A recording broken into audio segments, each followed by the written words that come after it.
Hello বন্ধুরা, সবাইকে স্বাগতম। আজকে আবার একটা নতুন ব্লগে। আজকে আমি যাচ্ছি হচ্ছে ভাতার একটা নতুন কেকের দোকান খুলেছে। সেই কেকের দোকানে অনেক সস্তায় কেক পাওয়া যাচ্ছে দেখছি। তো সেই দোকানটাতে যাব এবং কেকের কত কি দাম, কেমন কি খেতে, সমস্ত কিছু তোমাদেরকে দেখাবো। তাই আজকে যাচ্ছি হচ্ছে ভাতারের সেই কেকের দোকানটায়। আর কেমন কি দেখতে সেগুলো যদি জানতে চাও তাহলে আমার ব্লগটা শেষ পর্যন্ত দেখো। আর ভাতার বাজার ছিল আমাদের এখান থেকে একটু দূরে, তাই আমাদেরকে বাধ্য হয়ে বাইক বের করতে হয় এবং বাইক বের করে চলে যাই তাড়াতাড়ি ভাতার বাজার। আর ভাতার বাজার পৌঁছে প্রথমেই চলে আসি আমরা হচ্ছে কেকের দোকানের সামনে।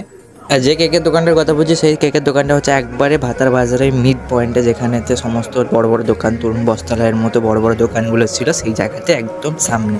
আর এখানে কেকগুলোকে দেখে আমার সত্যিই খেতে খুব ইচ্ছা করছিল, তাই দেরি না করে আমি একটা কেক অর্ডার দিলাম যেটার নাম ছিল পিনাট বাটার, আর একটা কেক অর্ডার দিলাম যেটা হচ্ছে রেড ভেলভেট। তো এই দুটো কেকের মধ্যে আমাকে পিনাট বাটার কেকটাই বেশি ভালো লেগেছিলো, আর যেগুলোর দাম ছিল অনেকটাই কম, 25 টাকা করে।